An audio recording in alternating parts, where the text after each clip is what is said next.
Faltaban 10 minutos para que me llevaran a quirófano, y mis 3 hijos no habían llegado. Soy Pilar. Tengo 72 años, y he lijado más mentiras que madera. Pero ellos no sabían que la veta más dura siempre está oculta. El techo del preoperatorio era de un blanco aburrido, con esas placas de fibra que parecen nubes tristes y estancadas. Conté 12 manchas de humedad, cada una con una forma distinta. Una parecía un mapa de un país que no existe. Llevaba 1 hora mirando ese mapa, intentando no pensar en el frío que se me metía por los huesos, un frío que no era de la climatización del hospital, sino del alma. La enfermera, una muchacha joven de ojos cansados llamada Elena, entró sin hacer ruido, con esa eficiencia silenciosa de quien ha visto demasiadas veces el miedo en la cara de otros. «Señora Pilar, en un momento vienen a buscarla», dijo, ajustando la vía en mi mano. Su tacto era profesional, pero no insensible. «El doctor necesita la autorización firmada por un familiar. ¿Han llegado sus hijos?». La pregunta quedó flotando en el aire esterilizado. Sentí cómo se me apretaba el pecho, una presión conocida, la misma que sentía cuando mi difunto Mauricio tosía por las noches o cuando alguno de mis hijos llegaba a casa con las rodillas raspadas. Pero esta vez era distinto. No era preocupación por ellos, era el peso hueco de su ausencia. «Deben estar por llegar», mentí. La mentira me salió con una facilidad que me avergonzó. Era un músculo bien entrenado. Llevaba años usándolo para protegerlos a ellos de sus propias faltas y para protegerme a mí de la verdad. Elena asintió, aunque sus ojos decían que no me creía. «Bueno, si no, usted misma puede firmar un consentimiento especial, pero el protocolo prefiere un familiar directo para cirugías de este tipo, por si hay complicaciones». «Complicaciones». La palabra rebotó en mi cabeza. Una operación de cadera a mi edad siempre tenía riesgo de complicaciones. Se suponía que para eso estaban los hijos, ¿no? Para sostenerte la mano, para tomar una decisión si tú no podías, para ser el ancla en la tormenta. Mis anclas, al parecer, se habían soltado. Saqué el teléfono del pequeño bolso que tenía en la mesita. La pantalla me devolvió el reflejo de una mujer pálida, con el pelo blanco recogido en una redecilla ridícula y una bata de hospital que olía a lejía y a resignación. Marqué el número de Tomás, el mayor, el pilar de la familia, o eso le gustaba pensar a él. Sonó 3 veces. Contestó con un resoplido. «Mamá, estoy en medio de una reunión. ¿Es urgente?». Su voz sonaba lejana, como si hablara desde otro continente y no desde la misma ciudad. «Tomás, hijo, la operación. Es en unos minutos. Necesitan una firma». Hubo un silencio. Pude oír el murmullo de otras voces al fondo, seguramente la de su mujer, Silvia. Luego, la voz de Tomás, más baja, como si tapara el auricular. «Ya te dije que esto era una exageración. Silvia buscó en internet. Es un procedimiento de rutina. No podemos dejar el trabajo por cada cosa, mamá. Somos gente ocupada». «No es cada cosa, Tomás.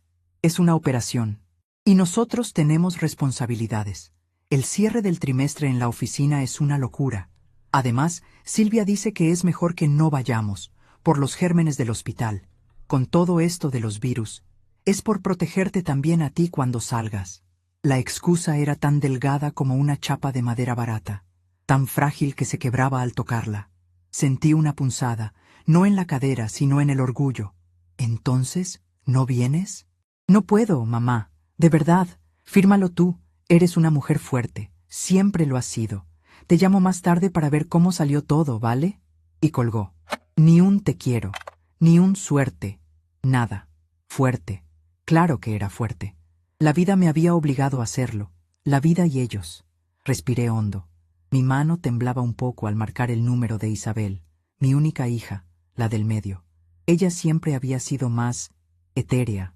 Vivía en su propio mundo, un mundo de clases de yoga, retiros espirituales y problemas existenciales que yo, con mis manos llenas de callos por el trabajo, nunca había logrado entender del todo. Contestó al segundo tono, su voz un susurro apresurado. «Mamá, no puedo hablar ahora. Estoy en una sesión de meditación guiada. Es para alinear mis chakras antes de una decisión importante. Isabel, tu madre va a entrar al quirófano. Creo que eso también es una decisión importante». «Ay, mamá, no seas dramática. Es solo la cadera. La abuela de mi maestra de Reiki se operó de las 2. y a la semana ya estaba haciendo el saludo al sol. La mente es poderosa, tienes que visualizar un resultado positivo. No te aferres a la energía del miedo. Cerré los ojos. Energía del miedo. Lo que yo sentía no era miedo, era un cansancio profundo, un agotamiento que venía de décadas de dar sin recibir. Isabel, necesito que alguien firme un papel. ¿Un papel? Mamá, estamos en la era digital. Los papeles son una construcción del patriarcado para limitar nuestro flujo energético. Además, estoy a 1 hora de camino, con el tráfico que hay. Imposible. Visualiza que ya está firmado. Manifiéstalo. Te mando luz. Y colgó. Luz. Lo que yo necesitaba era un hijo. Uno de verdad. Me quedaba Mateo. El pequeño. Mi debilidad. El que llegó tarde, cuando ya no lo esperábamos. Mauricio lo malcrió. Y yo, ¿para qué negarlo?, seguí con la costumbre. A sus 35 años, seguía siendo el niño. Su vida era una colección de proyectos a medio empezar, y deudas que, de alguna manera, siempre acababa pagando yo.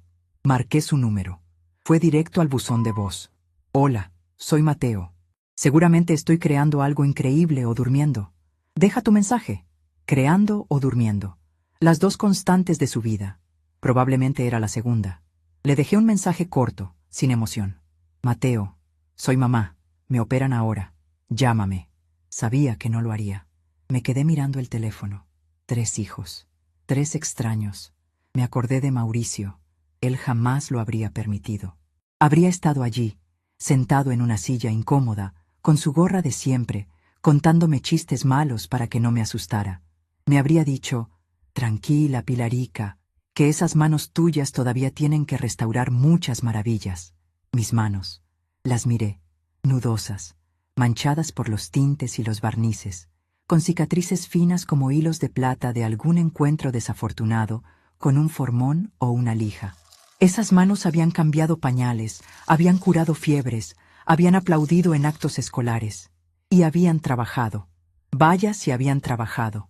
Desde que Mauricio se fue, hace ya 10 años, el taller de restauración de muebles que teníamos en el bajo de casa se convirtió en mi refugio y mi sustento. Los niños siempre lo vieron como un pasatiempo, algo que me mantenía entretenida. Nunca entendieron que era un oficio. Mi oficio. El que pagó la universidad de Tomás, los viajes de Isabel para encontrarse a sí misma, y los 1001 caprichos de Mateo. Ellos veían una vieja llena de serrín. No veían a la artesana que era capaz de devolverle la vida a una cómoda del siglo XVIII que otros daban por perdida. No veían el conocimiento que hay en saber leer la veta de la madera, en sentir con la yema de los dedos dónde necesita un toque de cera y dónde un injerto delicado. No veían el valor de lo que yo hacía. Y por eso mismo tampoco veían mi valor. Recordé la última reunión familiar que tuvimos hace un mes, cuando les di la noticia de la operación. Estábamos en la cocina de mi casa, la misma cocina donde les preparé miles de comidas. Tomás, con su traje de ejecutivo barato, puso su maletín sobre la mesa. Silvia, su mujer, no paraba de mirar las paredes con una expresión de tasadora inmobiliaria. Una operación de cadera es seria, mamá, dijo Tomás, con un tono que pretendía ser de preocupación, pero que sonaba a cálculo. Y esta casa es muy grande para ti sola. Con tantas escaleras, no es práctico. Silvia carraspeó. Lo que Tomás quiere decir, Pilar, con todo el cariño, es que quizás es el momento de pensar en el futuro, en algo más pequeño, más manejable. Un apartamento tutelado, quizás. Esta propiedad es un activo importante. Con el mercado como está, podríamos venderla y asegurar tu vejez y, bueno, ayudarnos a todos un poco. Un activo. No era mi hogar, el lugar donde crié a mis hijos, donde amé a mi marido, donde lloré su muerte. Era un activo. Isabel, por supuesto, lo enfocó desde su perspectiva. La energía de esta casa está muy estancada, mamá. Hay demasiados recuerdos, demasiados apegos materiales. Venderla sería una liberación para tu espíritu. Y Mateo, ¿cómo no?, fue el más directo. Mamá, con lo que saquemos de la casa podría por fin montar mi estudio de grabación. Sería una inversión, ¿entiendes? Te devolvería el dinero con intereses en cuanto pegue el pelotazo. Ese día entendí que para ellos yo ya no era una persona. Era un problema a resolver, la guardiana de un tesoro que ansiaban repartirse. Mi cadera rota no era una desgracia, era una oportunidad. La puerta del preoperatorio se abrió de nuevo. Era Elena, esta vez acompañada por un hombre de bata blanca y gesto apurado, el cirujano. «Señora Pilar», dijo el médico, «estamos listos». ¿Su familiar? Elena me miró, una chispa de compasión en sus ojos cansados. Levanté la barbilla. El orgullo, ese viejo amigo terco, me enderezó la espalda, incluso tumbada en aquella camilla. Tomé el bolígrafo y la tabla con los papeles que me ofrecía la enfermera. Mi mano ya no temblaba. «Mi familiar soy yo, doctor», dije, con una voz más firme de lo que me sentía. «Llevo 72 años a cargo de este cuerpo. Sé cuidarlo y sé tomar mis propias decisiones. ¿Dónde hay que firmar?» Firmé. Mi rúbrica, la misma que usaba para certificar la autenticidad de una pieza restaurada, selló el documento. Me sentí extrañamente poderosa, como si al firmar aquel papel no solo estuviera autorizando una cirugía, sino reclamando la propiedad de mi propia vida. Me llevaron por pasillos largos y silenciosos hacia el quirófano. Las luces del techo pasaban sobre mis ojos como estrellas fugaces. No pensé en mis hijos, pensé en mi taller, pensé en el olor a cedro y a cera de abeja. Pensé en mi garlopa de mano, la que Mauricio me hizo con madera de nogal, con mi nombre grabado en el mango. Su peso en mi mano era reconfortante, el de una herramienta que obedece, que crea, que arregla lo que está roto. Yo estaba rota, pero, al igual que una silla desvencijada, sabía que tenía buena madera. Solo necesitaba un buen artesano. Y en ese momento, el único artesano disponible era yo misma. La anestesia fue como sumergirse en agua tibia. Lo último que vi fue la enorme lámpara redonda del quirófano, un sol artificial y sin calor. Desperté en una habitación blanca, sola. El dolor era un animal sordo que me mordía la cadera. Pasaron las horas, luego los días, 8 en total, 8 días en los que mi teléfono apenas sonó. Un par de mensajes de texto. «¿Todo bien, mamá? Mucho lío en el trabajo». De Tomás. «Te envío energía sanadora». De Isabel. Mateo, ni eso. Ninguna visita, ninguna flor, ninguna llamada para hablar con la enfermera. El día del alta, un auxiliar me ayudó a vestirme con la ropa que había traído en una pequeña bolsa. Cada movimiento era un esfuerzo. Me senté en la silla de ruedas que me llevaría hasta la salida y miré por la ventana. La ciudad seguía su ritmo, indiferente a mi pequeño drama. Nadie vino a recogerme. La misma auxiliar me empujó por los pasillos hasta la puerta principal. Me dejó en la acera, junto a la parada de taxis, con una palmadita en el hombro. «Cuídese mucho, Pilar». Me quedé allí, de pie, apoyada en mis muletas, con el bolso en un hombro y un dolor sordo en la pierna. El sol de la mañana me daba en la cara. Vi a otras personas salir del hospital, recibidas con abrazos y besos por sus familias. Vi a un hijo ayudar a su padre anciano a meterse en el coche con un cuidado infinito. Sentí una lágrima solitaria correr por mi mejilla. Me la sequé con rabia. No, no iba a llorar por ellos. Ya no. Levanté la mano y un taxi se detuvo. El conductor, un hombre amable de mediana edad, se bajó a ayudarme con la puerta y las muletas. «Al hospital de muñecas rotas, señora», bromeó con suavidad. Sonreí, una sonrisa que no me llegó a los ojos. Algo así.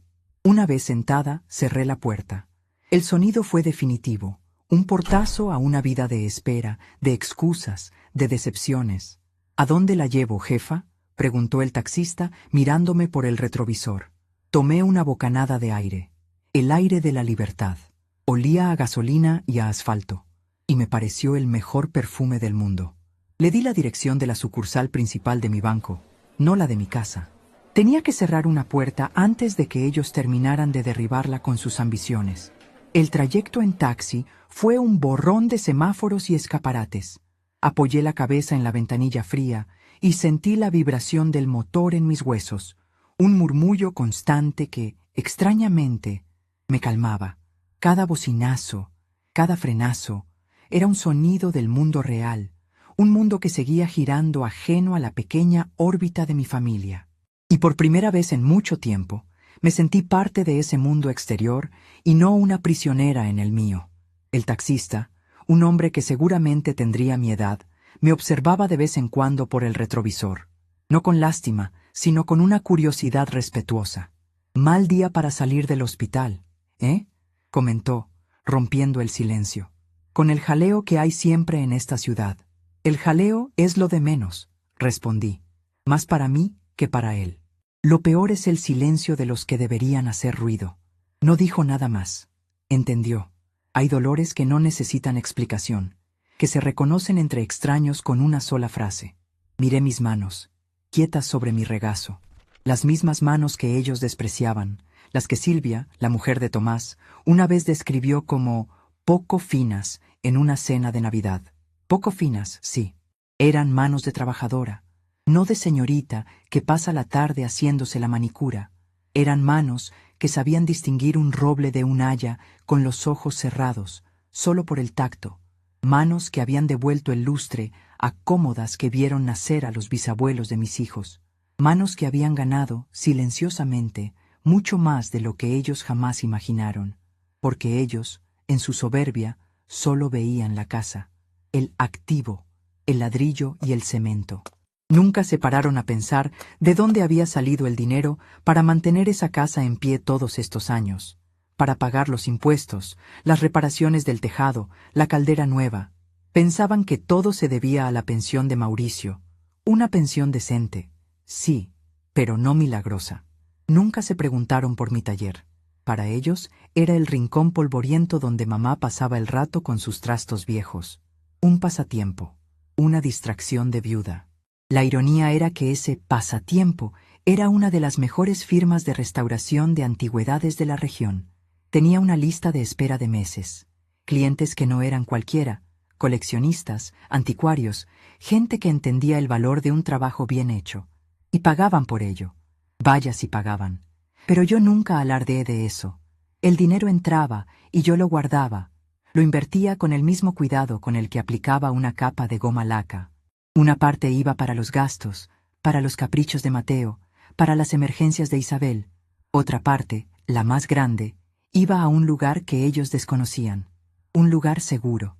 El taxi se detuvo frente a un edificio imponente, de piedra y cristal, con unas puertas de bronce que brillaban bajo el sol. La oficina principal de mi banco. El conductor se bajó con una agilidad sorprendente y me ayudó a salir, colocando las muletas a mi alcance. «¿Necesita que la espere, señora?», preguntó, mientras yo me afianzaba sobre mis pies. El dolor en la cadera era como un clavo ardiendo, pero lo ignoré.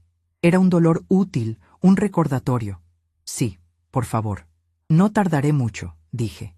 Le pagué la carrera y le di una propina generosa. «Espéreme aquí, todavía tengo un recado más que hacer». Su mirada me dijo que entendía que aquel recado era importante.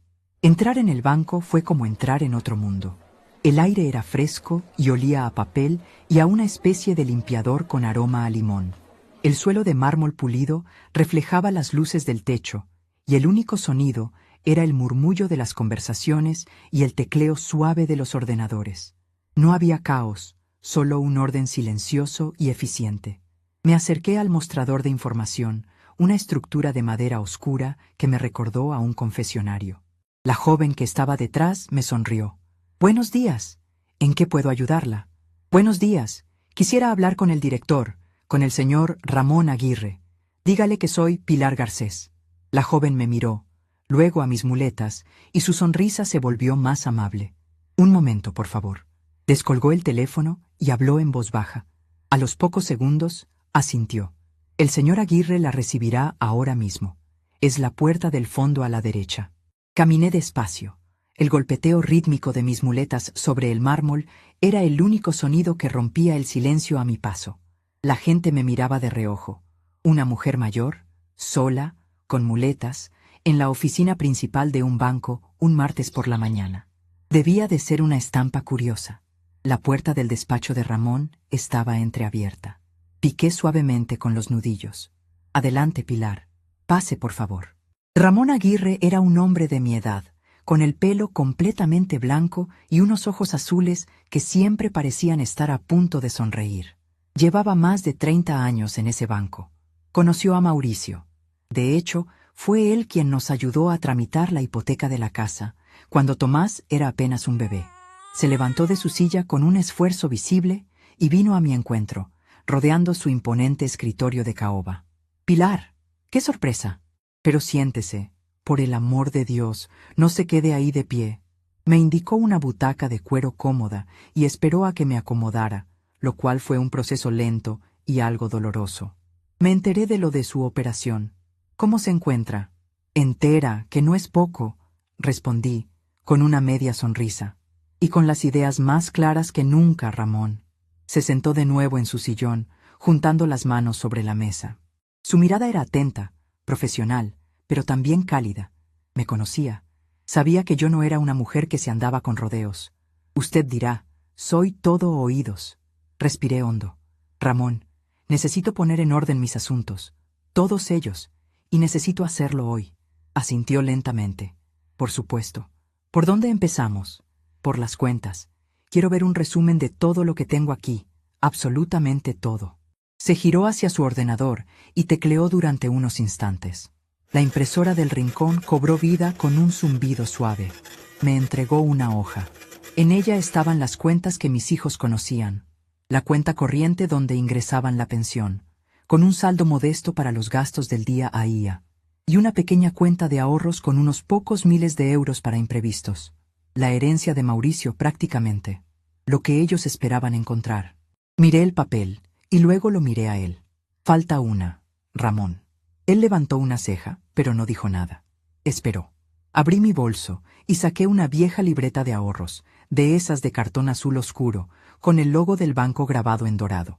Estaba gastada por los bordes, las esquinas suavizadas por décadas de roce contra el forro de mi bolso. Se la deslicé sobre la mesa. La cuenta 74B, la que abrí con usted en 1989, la del taller. Ramón tomó la libreta. La abrió con cuidado, como si fuera una reliquia. Sus ojos recorrieron las páginas, llenas de apuntes a mano de los primeros años, y luego las tiras de papel impreso de los ingresos más recientes. Una sonrisa se dibujó en su rostro. «Ah, sí, la cuenta de la artesana», dijo con afecto. «Siempre me pregunté si sus hijos sabían de esto». «No saben nada», confirmé. «Para ellos mi trabajo es un entretenimiento». «Nunca le dieron valor». «El valor», dijo él, tecleando el número de la cuenta en su ordenador. «A veces se mide en cifras, y las de esta cuenta son considerables». Miró la pantalla y silbó por lo bajo. «Pilar, aquí hay 284.000 euros, sin contar los fondos de inversión que hemos ido creando. 284.000 euros, ganados céntimo a céntimo, restauración a restauración. El fruto de miles de horas de lija, de barniz, de paciencia, el dinero que pagó la ortodoncia de Isabel, el primer coche de Tomás, el máster de fotografía que Mateo nunca terminó. Ellos se habían beneficiado de ese dinero sin saberlo, recibiéndolo como si fuera un derecho, un maná que caía del cielo de la pensión de su padre. «Bien», dije, con la voz firme. «Ahora los siguientes pasos. Lo primero, quiero revocar cualquier poder notarial que mis hijos, especialmente Tomás, puedan tener sobre mis cuentas o mis bienes. Cualquiera, quiero que quede anulado desde este mismo instante». Ramón asintió tomando notas. «Entendido. Eso es sencillo. Un documento, su firma, y queda sin efecto de inmediato. Lo preparamos ahora mismo». «Lo segundo», continué, y esta era la parte difícil, la que me revolvía las entrañas, «es mi testamento. El que redacté con Mauricio hace 20 años os nombra a ellos herederos universales. Quiero cambiarlo». El silencio en el despacho se hizo más denso. Ramón dejó el bolígrafo sobre la mesa y me miró directamente a los ojos. Su expresión ya no era solo la de un banquero, sino la de un viejo conocido que intuye una tormenta. «Pilar, eso es una decisión muy seria. Lo sé, y nunca he estado más seria en mi vida. 8 días, Ramón. 8 días en un hospital y ni una sola visita. Ni una llamada para preguntar si necesitaba algo. Solo mensajes de texto, como si fuera una obligación molesta. Cuando me dijeron que ninguno había firmado la autorización, ¿sabe lo que es eso? Es que te firmen la sentencia de que ya no importas». Mi voz se quebró por un instante, pero la recuperé. No iba a derrumbarme. No allí. El cariño no se hereda, Ramón, se gana cada día. Y mis hijos llevan mucho tiempo en números rojos conmigo. Así que he decidido que mi herencia, lo que he construido con mis manos y mi esfuerzo, irá a parar a alguien que sí lo valore. ¿Y quién sería?, preguntó con cautela. Hay una chica, se llama Lucía. Fue mi aprendiz durante 5 años. Empezó barriendo el taller y acabó haciendo injertos de marquetería que ni yo misma podría distinguir. Tiene un talento increíble, pero no tiene dinero. Sueña con abrir su propio taller. Mis hijos tuvieron todas las oportunidades del mundo y las malgastaron. Quiero darle a ella la oportunidad que se merece. Quiero que la casa, el taller y todo el dinero de mis cuentas sea para ella, con una condición: que cree una pequeña fundación o escuela para formar a nuevos artesanos. Que mi legado no sea un cheque para pagar deudas de juego o retiros espirituales, sino que sirva para que el oficio no muera. Ramón se quedó mirándome, pensativo. Es un gesto muy noble, Pilar, pero legalmente complejo. Necesitará un buen abogado para blindar ese testamento. Sus hijos lo impugnarán, sin duda. Lo sé. Y usted me va a recomendar al mejor abogado de esta ciudad. Uno que sea un perro de presa. Y lo voy a pagar con el dinero que ellos creen que no tengo. Justo en ese momento, mi teléfono, que había dejado sobre la mesa de Ramón, empezó a vibrar. En la pantalla apareció el nombre: Tomás. Mi corazón dio un vuelco. Era la primera llamada, no un mensaje, en más de una semana. Ramón me miró, interrogante. Deslicé el dedo y puse el altavoz. «¿Mamá?», sonó la voz de mi hijo mayor, con ese tono de falsa preocupación que también había aprendido a impostar. «Oye, que te llamaba para ver si habías llegado bien a casa. La auxiliar del hospital me ha mandado un mensaje diciendo que ya te habían dado el alta». ¡Qué cabeza la mía! Con tanto lío en la oficina se me ha pasado por completo la mañana. Mentira. La auxiliar no tenía su número. Seguramente había llamado al hospital, no a mí. Estaba cubriéndose las espaldas. Miré a Ramón. Él permaneció impasible, un testigo silencioso de mi ejecución. «No estoy en casa, Tomás», respondí, con una calma que me sorprendió a mí misma. «¿Ah, no? ¿Y dónde estás? ¿Te ha llevado Mateo a algún sitio?».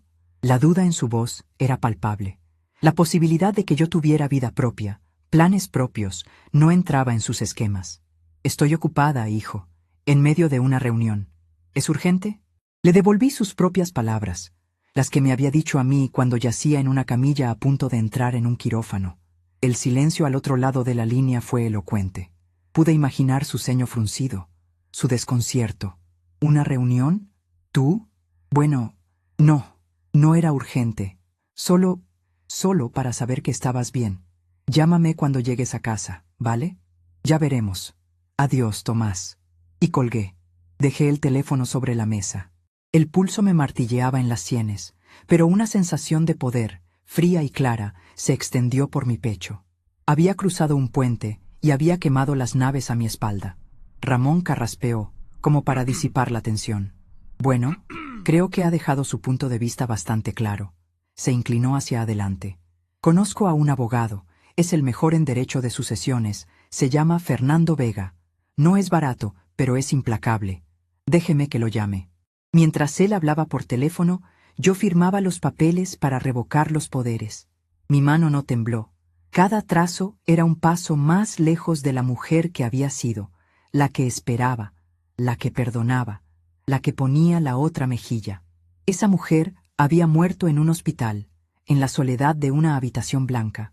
Cuando colgué, Ramón me dio una tarjeta con el nombre y la dirección del abogado. «Tiene un hueco para recibirla en 1 hora. Su despacho está a 10 minutos de aquí». Me levanté, apoyándome en mis muletas. El dolor seguía ahí, pero ahora parecía el dolor de un músculo que se fortalece después de un gran esfuerzo. «Gracias por todo, Ramón. De verdad. No hay de qué, Pilar. Mauricio estaría orgulloso de usted hoy». Esa frase fue el único bálsamo que necesité. Salí de su despacho y crucé el gran vestíbulo del banco. Sentí las miradas de nuevo, pero esta vez no me importó. Que miraran. Estaban viendo a una mujer que acababa de recuperar el timón de su propia vida. El taxista seguía esperando, tal y como había prometido. Me ayudó a entrar en el coche con el mismo cuidado de antes. ¿Todo bien, jefa?, preguntó, una vez que estuvo al volante. Mejor que nunca, respondí. Me miró por el retrovisor, esperando la siguiente instrucción. ¿Y ahora? ¿A casa a descansar? Negué con la cabeza. Miré la tarjeta que apretaba en mi mano. El nombre del abogado, Fernando Vega, estaba grabado en un relieve elegante. No, todavía no. Hay un sitio más. La calle del Roble, número 22. El despacho del abogado no se parecía en nada al banco. Si el banco era un templo moderno al dinero, frío y funcional, la oficina de Fernando Vega era una biblioteca antigua dedicada a los secretos. Estaba en un edificio señorial, de techos altos y suelos de madera que crujían con la solemnidad de los años. El aire olía a cuero viejo, a papel y a un leve aroma de cera para muebles que me resultó familiar y reconfortante.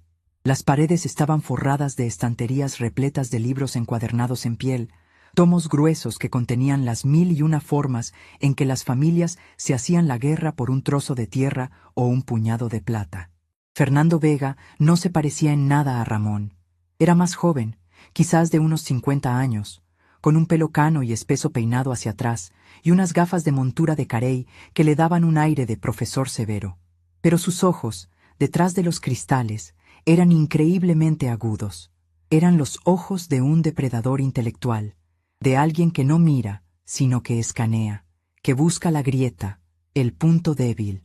Me saludó con un apretón de manos firme y me indicó una silla frente a su escritorio, que no era de caoba brillante, sino de un nogal macizo y oscuro, lleno de pequeñas marcas y arañazos de una vida de trabajo. Respeté eso. Era una mesa que no pretendía ser otra cosa que lo que era, una herramienta. «Señora Garcés», dijo, sentándose. Su voz era grave y sin adornos. «Ramón me ha puesto brevemente al corriente. Me ha dicho que quiere modificar su testamento de forma sustancial. No me anduve con rodeos. ¿Para qué? Si él ya había leído la primera página del libro. Quiero desheredar a mis 3 hijos, señor Vega. A todos ellos, completamente». Él no parpadeó, no mostró sorpresa ni juicio. Simplemente juntó las yemas de los dedos, formando un arco con sus manos. «Desheredar», repitió paladeando la palabra. Es un término muy contundente, y en nuestro sistema legal no es tan sencillo como en las películas americanas. La ley protege a los herederos forzosos, los hijos, con lo que se llama la legítima. Es una porción de la herencia de la que, en principio, no se les puede privar. Sentí una punzada de frustración. ¿Entonces no puedo hacer nada? ¿Tengo que dejarles el fruto de mi trabajo a 3 personas que me dejaron sola en la camilla de un hospital? No he dicho eso, me corrigió con calma. He dicho que no es sencillo, pero no he dicho que sea imposible. La ley protege a los hijos, sí, pero también establece una serie de causas muy graves por las que un padre puede privarles de esa legítima. Una de ellas, hizo una pausa y sus ojos se clavaron en los míos, es el maltrato de obra o la injuria grave de palabra. Y los tribunales, desde hace unos años, han interpretado que el abandono absoluto y el maltrato psicológico entran dentro de esa categoría. El aire se quedó quieto en mis pulmones. Abandono absoluto, maltrato psicológico. Eran palabras feas, clínicas, pero describían a la perfección el color de mi soledad en aquella habitación de hospital. Necesito que me cuente qué ha pasado, Pilar, con detalle, sin adornos y sin omitir nada. Yo no soy un confesor, soy su abogado. Su historia, para mí, no es un drama, es material probatorio. Y se lo conté todo. La llamada a Tomás y su excusa del trabajo. La llamada a Isabel y su sermón sobre la energía del miedo. El buzón de voz de Mateo. Los 8 días de silencio. El alta, sola, en la acera. Le conté la conversación en mi cocina, cuando llamaron a mi hogar un activo y a mí un problema que había que gestionar. Mientras hablaba, él tecleaba en su ordenador, no con la rapidez de un oficinista, sino con la precisión de un cirujano, deteniéndose de vez en cuando para levantar la vista y hacerme una pregunta cortante. ¿Tiene registro de esas llamadas? En el teléfono. ¿Mensajes de texto? También. ¿El hospital puede certificar que no recibió visitas en 8 días? Supongo que sí. La enfermera jefe, una mujer llamada Gloria, fue muy amable conmigo. Seguramente se acuerda. ¿Hay testigos de su conversación en la cocina? Negué con la cabeza. Éramos solo nosotros 4. No importa. Es el patrón de conducta lo que nos interesa. Se reclinó en su silla, mirando la pantalla. Tenemos un caso, señora Garcés. Un caso sólido. Podemos argumentar abandono y menosprecio continuado, culminado en una situación de desamparo durante una emergencia médica. Podemos redactar un nuevo testamento basándonos en esa causa de desheredación. Será una batalla. Ellos lo impugnarán. Gritarán. Llorarán. Dirán que usted no estaba en su sano juicio. Intentarán declararla incapaz. ¿Está preparada para eso? Miré mis manos, posadas sobre el regazo. Pensé en Mauricio. Pensé en el peso de su garlopa en mi palma, la herramienta que me hizo con sus propias manos, grabando mi nombre, Pilarica, como me llamaba él. Él nunca me consideró incapaz. Él veía mi fuerza, mi arte.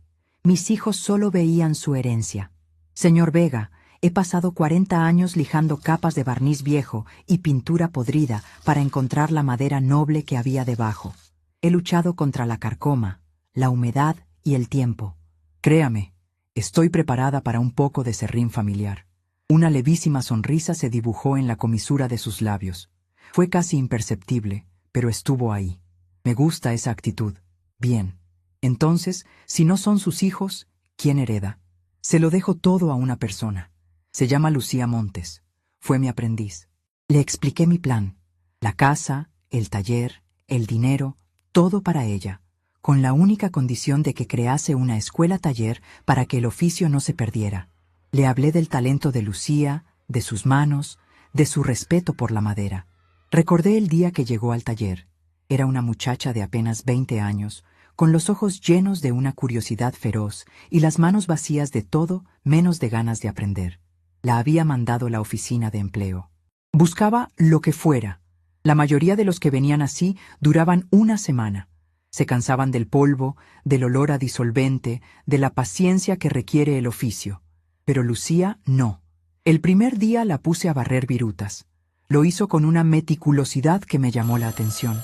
No se limitaba a amontonar la suciedad, sino que observaba las herramientas en los bancos, las piezas a medio restaurar, los botes de tinte en las estanterías. Al final de la jornada, se acercó a la cómoda del siglo XVIII en la que yo estaba trabajando. «Perdone, Pilar», me dijo con timidez, «ese trocito que falta en la pata, ¿cómo se arregla? ¿Se pega uno nuevo y ya está?» La mayoría de la gente ve un agujero. Ella vio un problema a resolver. Me senté con ella y le expliqué el proceso del injerto. Cómo hay que cortar una pieza de madera de la misma veta y la misma época si es posible. Cómo hay que darle la forma exacta del hueco. Cómo hay que encolarla y prensarla hasta que se funda con la pieza original, como si siempre hubiera estado ahí. Me escuchó con una atención casi religiosa. A la mañana siguiente, cuando llegué al taller, la encontré al lado de un cajón viejo que yo usaba para probar colores. Había pasado la noche viendo vídeos en internet, y con un trozo de madera de desecho y un formón mellado, estaba intentando hacer un injerto en forma de mariposa. Era un desastre, por supuesto, pero la intención, la pasión, eso no se puede enseñar. Ese día supe que tenía madera de artesana. Se quedó 5 años. Aprendió todo lo que pude enseñarle, y a veces me enseñaba ella a mí con su visión fresca.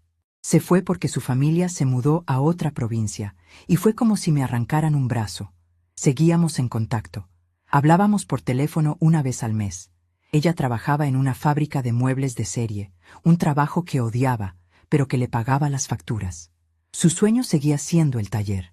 Esa chica, Lucía, le dije a Vega, volviendo al presente, es más hija mía en el oficio y en el respeto que los 3 que salieron de mi vientre. Mi legado es mi conocimiento, mi taller, y quiero que quede en manos que sepan cuidarlo, no en manos que solo sepan tasar su valor para venderlo. Vega asintió, esta vez con una expresión de comprensión genuina. Perfecto. Eso le da a su decisión una coherencia y una nobleza que un juez sabrá apreciar. No es solo un castigo, es una decisión sobre la preservación de un legado. Bien, manos a la obra. Redactaré el borrador del Nuevo Testamento. Necesitaré sus datos completos y los de la señorita Montes, y prepararemos un poder notarial a mi favor para solicitar toda la documentación del hospital. Esto costará dinero, Pilar. El dinero no es un problema, dije, y por primera vez en mi vida sentí el poder que había en esa frase, el poder que me habían dado mis manos, poco finas. Salí de su despacho 1 hora después. El sol de mediodía me golpeó en la cara. Me sentía agotada, como si hubiera lijado un armario entero a mano, pero también sentía una claridad, una ligereza que no recordaba. El taxista seguía allí, leyendo el periódico apoyado en el capó de su coche. Parecía un guardián paciente. Me ayudó a subir al taxi. «¿Y ahora, jefa? Se ha ganado un descanso, ¿no?».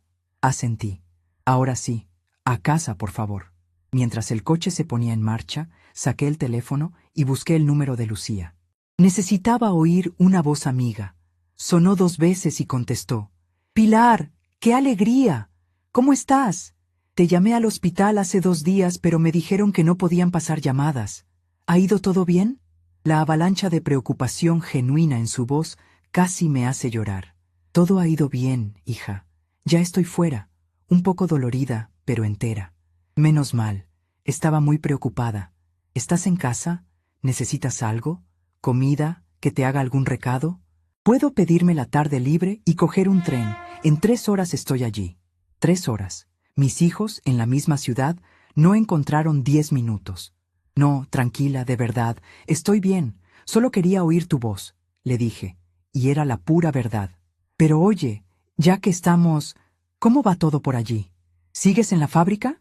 Hubo un suspiro al otro lado de la línea.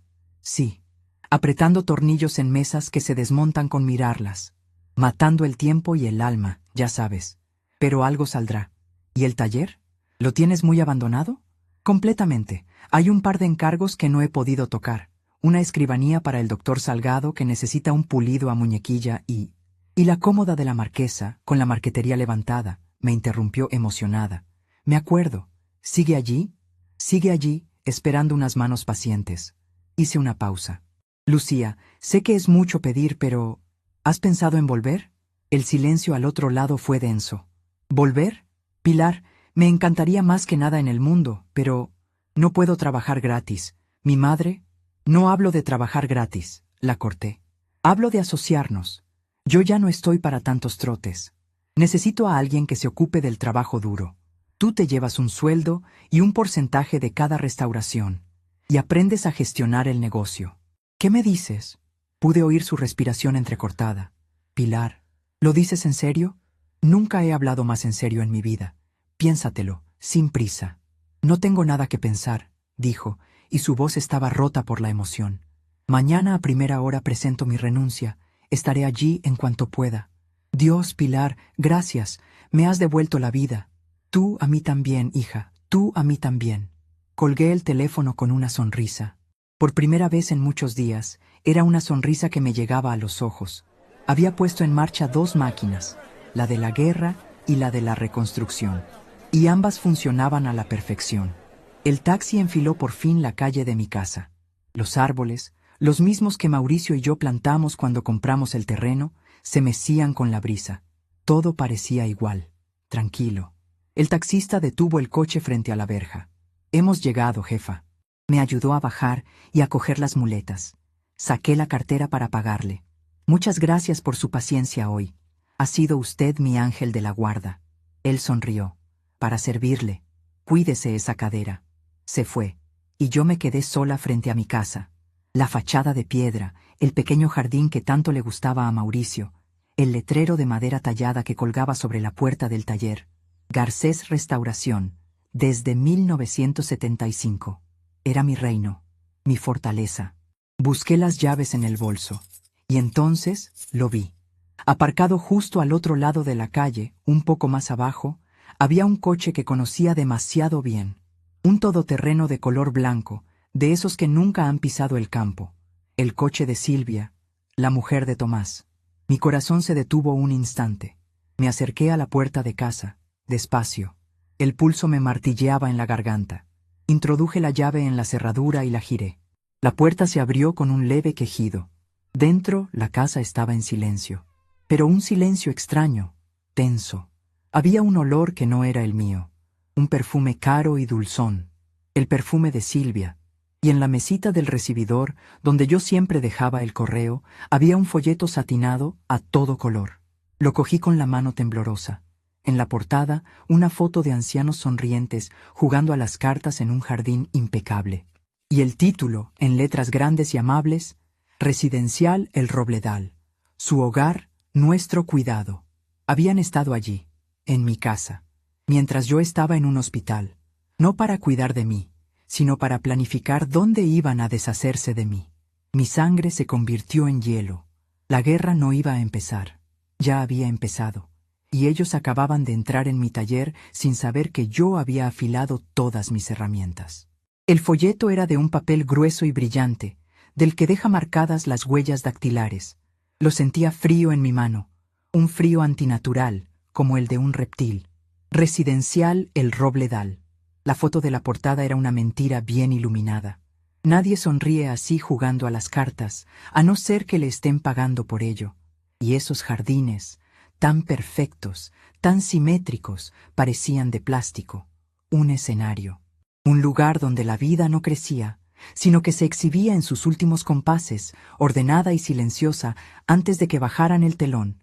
Me apoyé en mis muletas. El dolor de la cadera un eco lejano de la herida que se me acababa de abrir en el pecho. Habían estado en mi casa, mis hijos, o al menos Tomás y su mujer. Habían cruzado el umbral no como hijos que vuelven al nido, sino como inspectores que tasan una propiedad antes de su demolición. Habían respirado mi aire, quizás habían abierto mi nevera, habían dejado su perfume dulzón impregnado en el recibidor como una marca territorial. Y habían dejado este folleto, esta sentencia, sobre la mesita donde yo dejaba las cartas de amor de Mauricio para releerlas de vez en cuando. La profanación era absoluta. Cerré la puerta con un empujón de la muleta. El sonido retumbó en el silencio. Ya no era mi casa, era una escena, un lugar violado. Avancé despacio por el pasillo. Cada paso era un esfuerzo, no solo físico. Miraba los muebles, las fotos colgadas en la pared, ellos de niños, sonriendo con dientes de leche, ajenos a la codicia que les crecería por dentro, y los veía con otros ojos. Eran pruebas de un juicio que yo ya había perdido sin saberlo. Ellos ya me habían condenado, a la inutilidad, al destierro. Entré en la cocina. Todo parecía en orden, pero no era mi orden. Un vaso fuera de su sitio en el escurridor. Las migas del pan limpiadas con demasiada eficiencia, como si alguien hubiera querido borrar sus huellas. La silla donde se sentaba Mauricio, ligeramente desplazada de su ángulo habitual. Eran detalles mínimos, casi invisibles, pero para mí, que conocía la geografía de mi casa como la palma de mi mano, eran como cráteres de bomba. Dejé el folleto sobre la mesa de pino, la que lijé y barnicé yo misma hacía 30 años. Se quedó allí, brillante y obsceno, en medio de la madera cálida y honesta. Me serví un vaso de agua del grifo.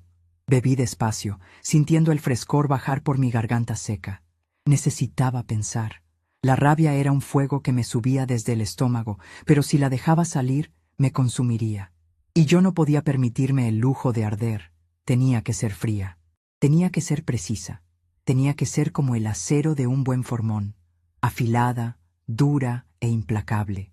Crucé la cocina y abrí la puerta que daba a la escalera del taller. El olor que subió del sótano fue como una bocanada de aire puro. Olor a serrín, a trementina, a cera de abeja. El olor de mi vida. El olor de mi trabajo. El olor de mi poder. Bajé los escalones con un cuidado infinito, apoyándome en la barandilla. Cada peldaño era un gemido familiar.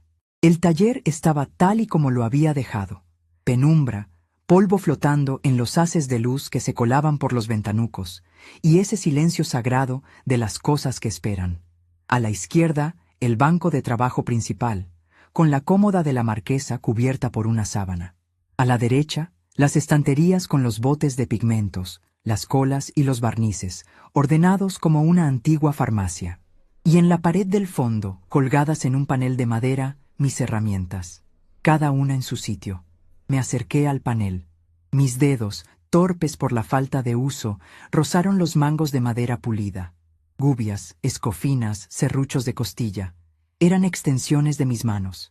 Y allí, en su propio soporte de cuero, estaba ella. mi garlopa de mano, la que Mauricio me hizo con un trozo de nogal que sobró de un encargo. El cuerpo de la herramienta era oscuro, veteado, suave como la seda. La cogí. Su peso llenó mi palma, un peso familiar, reconfortante. Giré el mango y leí la inscripción, casi borrada por el sudor y los años, pero grabada a fuego en mi memoria. Pilarica. Mi marido nunca me llamó mamá, nunca me llamó la jefa, siempre fui Pilarica. Para él, yo era la artesana, la maga que devolvía el alma a la madera muerta. Él vio mi valor. Vio el arte en mis manos, poco finas. Y mis hijos habían entrado en esta casa y solo habían visto los metros cuadrados, el valor catastral. No habían bajado aquí. Claro que no. ¿Para qué? Esto, para ellos, era el cuarto de los trastos. Acaricié la cuchilla de la garlopa. Estaba perfectamente afilada. Mauricio siempre decía que un artesano se mide por el filo de sus herramientas. Un filo descuidado significa una mente descuidada. Un trabajo chapucero. Mi mente, en ese momento, estaba más afilada que nunca. Dejé la garlopa de nuevo en su sitio. Subí la escalera, esta vez con más firmeza. El contacto con mi mundo, con mi verdad, me había anclado. Ya no era una víctima en una casa profanada. Era la dueña de la fortaleza, y los invasores habían dejado sus planes a la vista. Un error de principiante. Un error de gente soberbia que subestima al enemigo. Puse agua a calentar para un té. Mientras esperaba, me senté a la mesa de la cocina y cogí el folleto. Lo abrí. Dentro, más fotos de sonrisas falsas. Actividades programadas. Bingo los martes. Taller de memoria los jueves. Precios. Una lista de precios detallada, con suplementos por habitación individual, por asistencia médica, por servicio de lavandería. Habían hecho los deberes. Habían calculado el coste de mi exilio. Al final del folleto, escrito a mano con la caligrafía puntiaguda de Silvia, había un número de teléfono y un nombre. Marta, directora. Llamar para visita. Así que ya habían hablado con ella. Ya habían iniciado el proceso. No era una idea. Era un plan en marcha. Mi operación no había sido una crisis que los preocupara, sino el pistoletazo de salida para ejecutar su plan. El agua hirvió. Me preparé un té de manzanilla, fuerte. El aroma me calmó los nervios. Me senté con la taza caliente entre las manos. Y esperé. Sabía que no tardarían en llamar. Habían dejado el cebo. Ahora vendrían a ver si la presa había picado. No tuve que esperar mucho.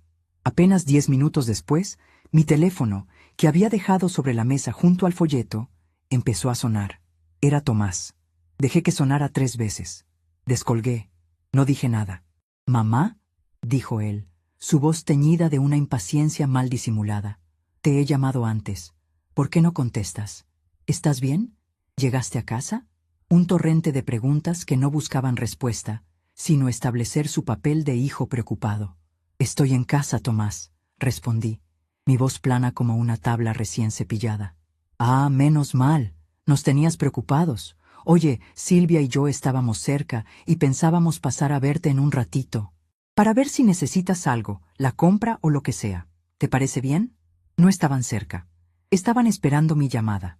Querían venir a ejecutar la segunda parte del plan, la conversación cariñosa donde me convencerían de que un asilo era lo mejor para mí. «No es necesario, Tomás.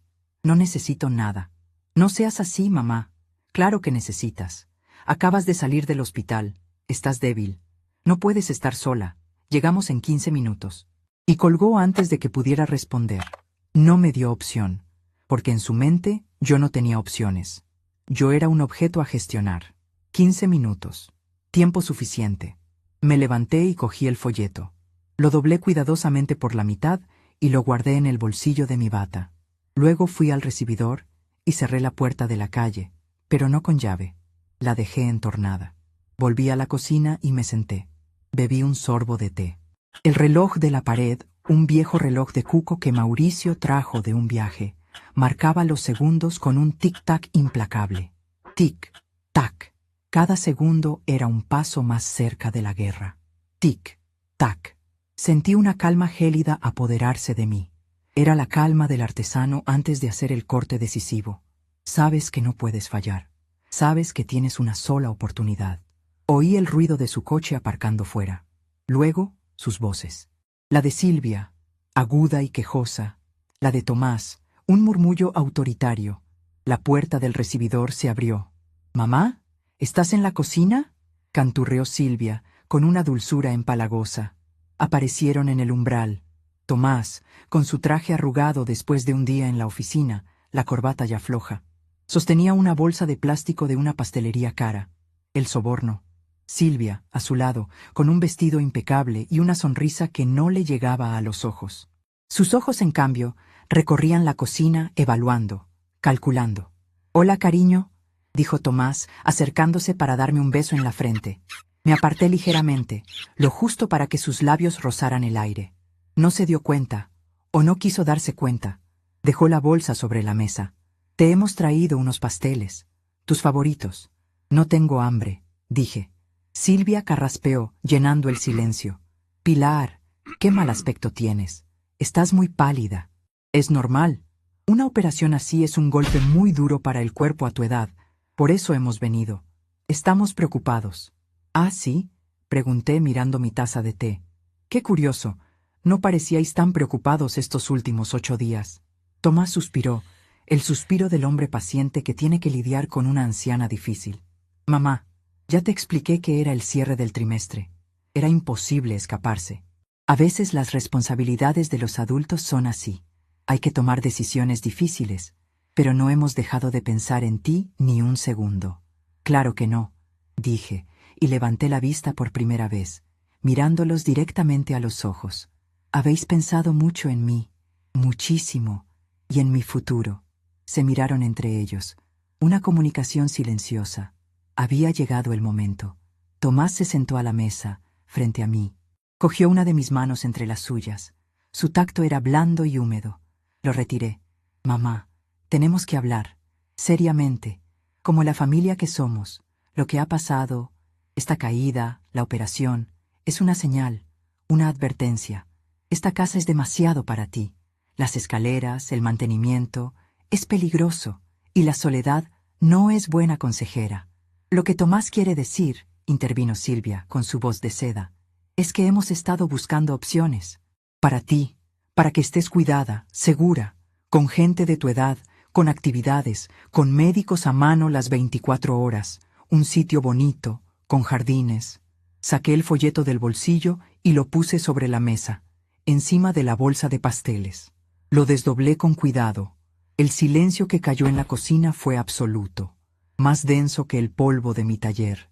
Vi cómo el color desaparecía de la cara de Silvia. Tomás abrió la boca, pero no le salió ningún sonido. Sus ojos iban del folleto a mi cara. Su expresión, una mezcla de pánico y furia. Los había pillado, con las manos en la masa, como se suele decir. «¿Este sitio bonito?», pregunté, con una calma que los desarmó. «¿El Robledal? Parece caro. ¿Habíais pensado vender el activo para pagarlo?». Les devolví sus propias palabras. La palabra activo resonó en el aire, desnuda y fea. Tomás se recuperó el primero. La rabia le devolvió el color a las mejillas. «¿Has estado registrando nuestras cosas?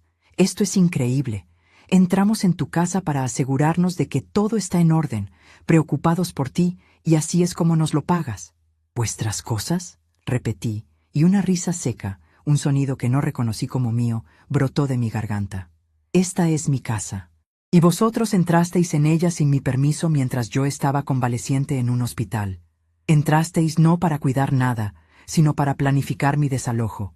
¿O me equivoco?». «No te estamos desalojando, por el amor de Dios», gritó Tomás, golpeando la mesa con el puño. Los pasteles se tambalearon en su caja. «Estamos intentando protegerte. Eres una mujer mayor, terca y frágil, y no te das cuenta del riesgo que corres. Alguien tiene que tomar las decisiones por ti». «¿Frágil?», dije, y me levanté. Me apoyé en mis muletas, sintiéndome más alta, más sólida que nunca. Llevo 40 años manejando herramientas que podrían cortarme un dedo si me descuido. He movido muebles que pesan más que tú. He construido un negocio de la nada, con estas manos que tu mujer considera poco finas. El mismo negocio que pagó tu carrera de abogado mediocre y tus trajes caros. No me hables de fragilidad, Tomás. No tienes ni la más remota idea de lo que es ser fuerte.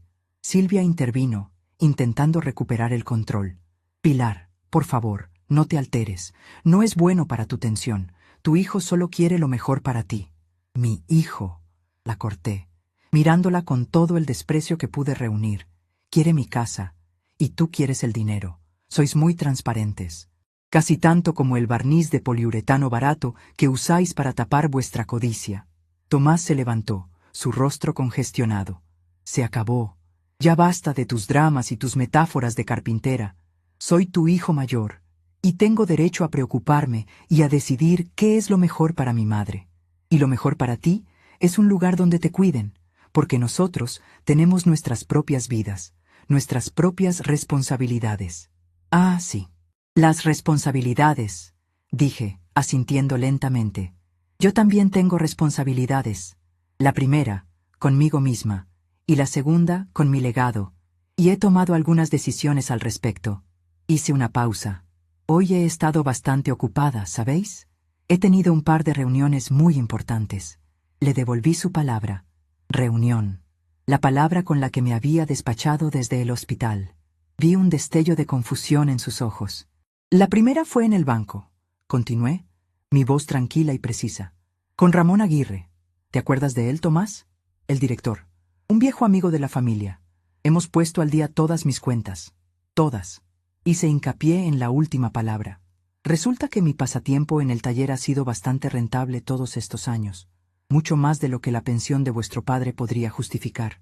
Hemos descubierto que soy una mujer con recursos. Con bastantes recursos, de hecho.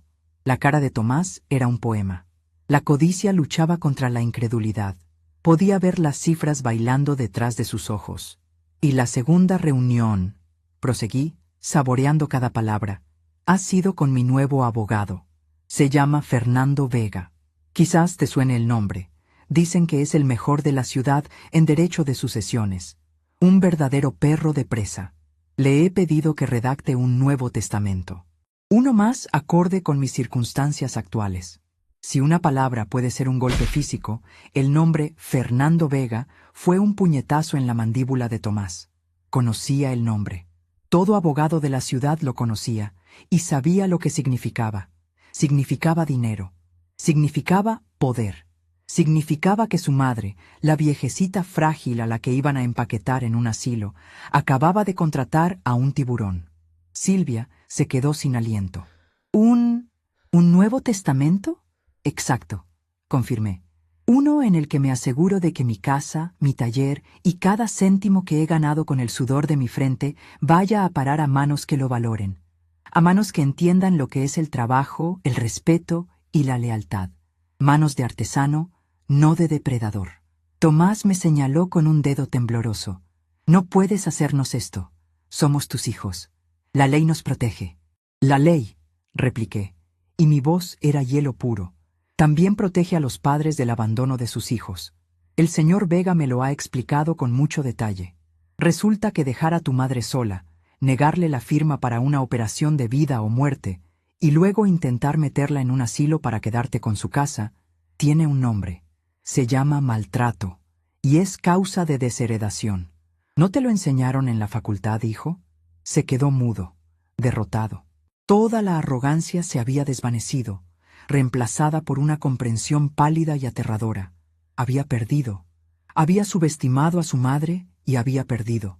Di un paso adelante, el golpeteo de mis muletas en el suelo de la cocina sonando como martillazos. Ahora, coged vuestros pasteles y vuestros folletos y salid de mi casa. No era una petición, era una orden. Y no volváis, no sin una invitación por escrito de mi abogado. ¿Ha quedado claro? Silvia fue la primera en moverse. Agarró su bolso, cogió la caja de pasteles de la mesa como si quemara y salió de la cocina sin mirar atrás. Tomás se quedó allí un segundo más, mirándome con una mezcla de odio y desconcierto, como si intentara entender quién era esa mujer que tenía delante. No era su madre, no la que él conocía. Te arrepentirás de esto, mamá, siseó. Ya me he arrepentido de muchas cosas en mi vida, Tomás. Le respondí sin inmutarme. Pero de esto, no. De esto, jamás. Se dio la vuelta y se fue, siguiendo a su mujer. Oí la puerta del recibidor abrirse y cerrarse de un portazo. Luego, el rugido del motor de su coche al arrancar y alejarse a toda velocidad. Y entonces, el silencio. Un silencio profundo, pesado, pero ya no opresivo. Era el silencio del campo de batalla después de que el enemigo se ha batido en retirada. Me quedé de pie en medio de mi cocina, temblando, no de miedo, sino de la adrenalina que me recorría el cuerpo. Lo había hecho. Los había enfrentado. Los había vencido. Me acerqué a la mesa y cogí el folleto de El Robledal. Lo miré una última vez. Luego, con una calma deliberada, lo rompí en 2. Y luego en 4. Y seguí rompiéndolo en pedazos cada vez más pequeños, hasta que solo tuve en la mano un puñado de confeti brillante, los restos de una vida que se negaron a dejarme vivir. Caminé hasta el cubo de la basura y dejé caer los pedazos dentro. El sonido fue casi inaudible, pero para mí fue el sonido más satisfactorio del mundo. El sonido de la libertad. La guerra no había terminado, lo sabía. Esto era solo la primera batalla, pero la había ganado yo. Y por primera vez en mucho, mucho tiempo, al mirar por la ventana de mi cocina, no vi un futuro de soledad y abandono. Vi el jardín que Mauricio y yo habíamos plantado, y supe, con una certeza absoluta, que todavía me quedaban muchas cosas por ver florecer. La casa tardó meses en perder el olor a ellos. El perfume de Silvia se había aferrado a las cortinas del recibidor como una hiedra venenosa, y el eco del portazo de Tomás pareció retumbar durante días. Pero el tiempo, como un buen disolvente, acaba por diluir hasta las manchas más persistentes. Y mi tiempo, por primera vez en muchos años, volvió a ser completamente mío. Ha pasado 1 año y medio desde aquel día. 1 año y medio en el que he aprendido a caminar de nuevo, en todos los sentidos de la palabra. La cadera nueva se asentó, y aunque algunos días de humedad me recuerda su presencia con una punzada sorda, las muletas ahora acumulan polvo en un rincón del trastero. A veces uso un bastón, uno que me talló Lucía en madera de olivo, pero más por costumbre que por necesidad. Se ha convertido en una especie de cetro, la insignia de mi nuevo reino. Y mi reino es este taller. Ahora mismo, la luz dorada del atardecer se filtra por los ventanucos, dibujando rectángulos luminosos en el suelo cubierto de una fina capa de serrín. El aire no huele a soledad ni a desinfectante de hospital. Huele a vida. Huele a cola de conejo calentándose al baño María, a aceite de linaza y a la resina de un pino recién cortado. Y sobre todo, huele a entusiasmo. Lucía está en el banco de trabajo central, inclinada sobre una silla de estilo isabelino. Su pelo oscuro está recogido en un moño desordenado del que se escapan algunos mechones rebeldes, y tiene una mancha de nogalina en la mejilla. Con una paciencia infinita, le está enseñando a Javier, uno de nuestros 2 aprendices, a aplicar el estuco en una pata que tenía una grieta. «Más suave, Javi», le dice, su voz firme pero amable. «Tienes que sentir la madera. No estás tapando un agujero en la pared, estás curando una herida. El estuco tiene que fundirse con la veta, no cubrirla». Javier, un muchacho de apenas 18 años que parecía perdido en la vida cuando llegó aquí, asiente con una concentración absoluta. Sus manos, antes torpes y vacilantes, ahora se mueven con una delicadeza que me conmueve. A su lado, María, nuestra otra alumna, lija con una lija de agua una pequeña caja de música, con los auriculares puestos y moviendo la cabeza al ritmo de una música que solo ella oye. La Fundación Taller Garcés para la Preservación de los Oficios no es un nombre pomposo en un papel. Es esto. Es el sonido de la lija sobre la madera, el murmullo de las instrucciones de Lucía, el olor a trabajo bien hecho. Es mi legado vivo, creciendo cada día entre estas 4 paredes. La batalla legal fue tan fea como Fernando Vega había predicho. Mis 3 hijos se unieron, por primera vez en sus vidas, en una causa común: demostrar que su madre era una anciana senil y manipulada. Tomás contrató a un abogado que parecía sacado de una película, un hombre de sonrisa fácil y traje caro. Presentaron informes de psicólogos que nunca me habían visto, argumentando que el trauma de la operación me había dejado mentalmente vulnerable. Intentaron que mis viejos amigos testificaran en mi contra, que el médico de cabecera dudara de mi capacidad. Fue agotador. Hubo días en los que, sentada en el despacho de Vega, escuchando las barbaridades que decían de mí, sentía que las fuerzas me flaqueaban. Me llamaron rencorosa, caprichosa, despegada de la realidad. Silvia llegó a insinuar que Lucía era una cazafortunas que se había aprovechado de mi soledad. Cada palabra era un golpe, un intento de astillar mi determinación. Pero yo tenía a Vega, que era un muro, y tenía la verdad, que es la madera más dura de todas. La madera, como las personas, muestra su verdadera beta bajo presión, y la presión reveló la podredumbre de sus argumentos. El informe del hospital, que certificaba mis 8 días de abandono total, fue demoledor. Los registros de mis llamadas y sus respuestas, leídos en voz alta por Vega en una vista previa, crearon un silencio sepulcral en la sala. Y el golpe de gracia fue la declaración de Ramón Aguirre, mi banquero. Cuando Ramón, con su impecable traje gris y su aire de decencia de otra época, presentó ante el juez el historial de la cuenta 74B, la cuenta del taller, detallando décadas de ingresos constantes y de inversiones prudentes que yo misma había dirigido, la farsa de la anciana incapaz se derrumbó. Demostró, con cifras y fechas, que yo no solo había sido el pilar emocional de esa familia, sino también, en gran medida, su secreto pilar financiero. Ellos contaban los metros cuadrados de la casa, yo contaba las horas de mi trabajo, y mi cuenta, al final, resultó ser mucho más grande. El juez desestimó su demanda. No solo eso, los condenó a pagar todas las costas del juicio, una suma que, según supe después por una nota de mi abogado, era considerable. La victoria fue silenciosa, sin aplausos. Solo la sensación de un peso inmenso que se levantaba de mis hombros. La llamada de Isabel llegó una semana después de la sentencia. Contesté por una especie de curiosidad morbosa. Su voz era un susurro almibarado. «Mamá, he estado meditando mucho sobre esto, y el universo me ha enviado una señal clara. El rencor es una energía de baja vibración. Tenemos que sanar el karma familiar. Te perdono por tu dureza, y espero que tú puedas perdonarme por mi ignorancia. El dinero no importa. Lo que importa es el amor». Escuché su discurso sin interrumpir. Cuando terminó, hubo una pausa, esperando mi respuesta, mi absolución. «Isabel», le dije, mi voz tranquila, «el amor, como mis herramientas, necesita mantenimiento. Se cuida, se limpia, se afila. Tú dejaste que el tuyo se oxidara hasta quedar inservible. Te deseo mucha luz en tu camino, de verdad, pero te la deseo lejos de mi casa y de mi vida».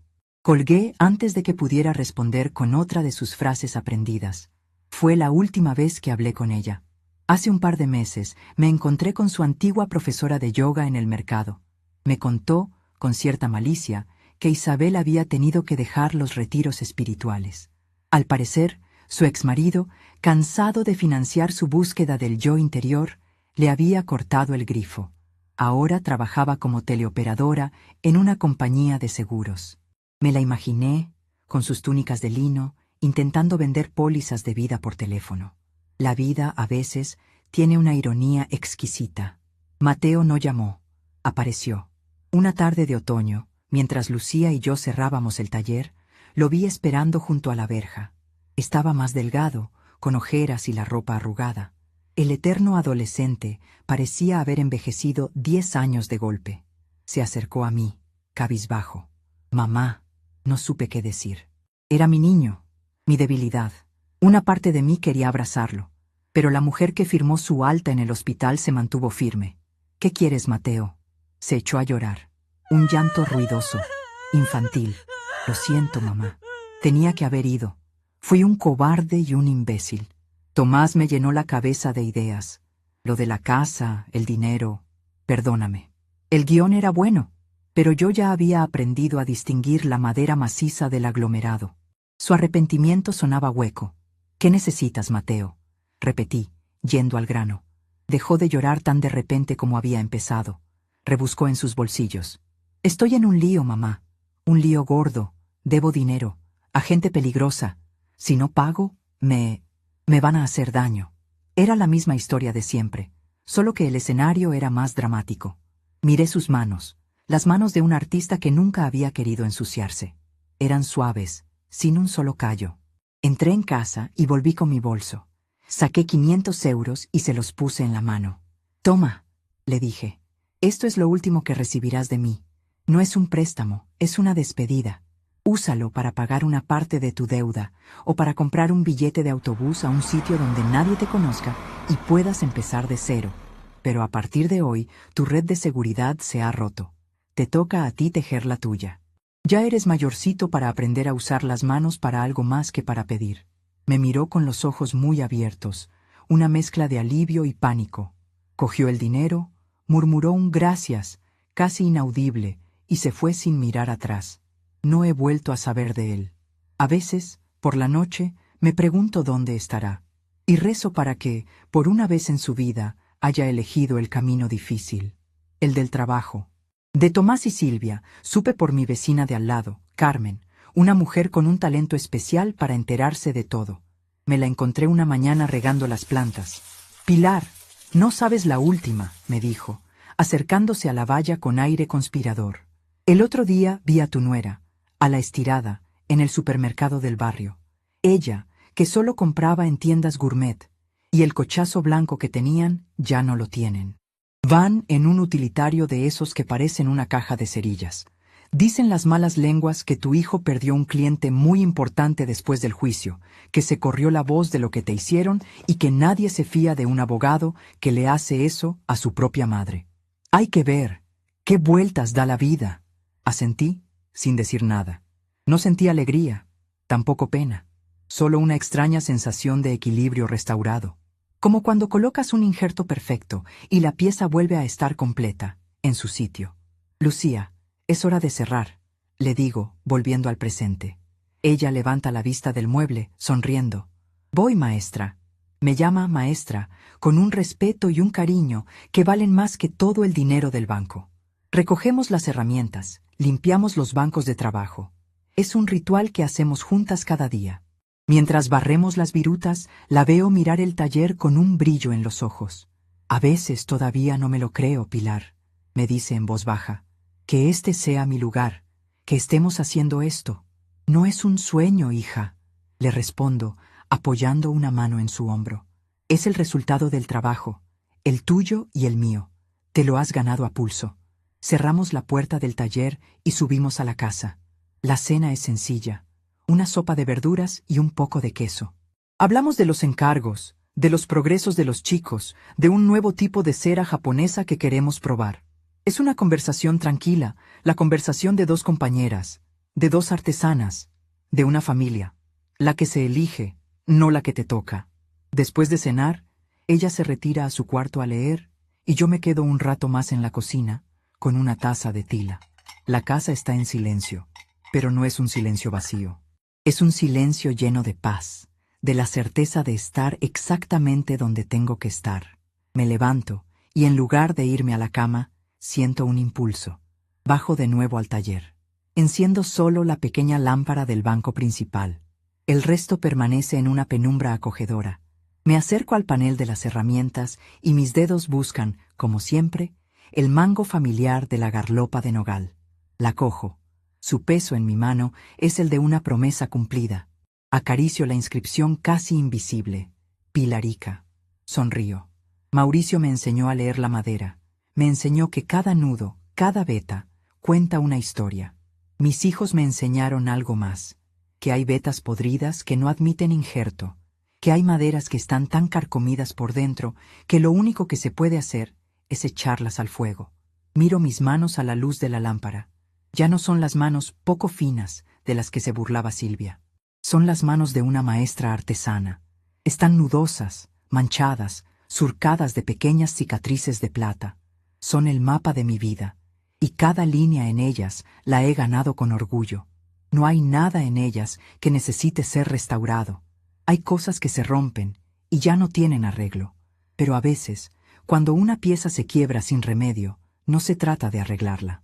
Se trata de usar la madera buena que te queda para construir algo nuevo, algo más fuerte en el lugar que ocupaba lo roto.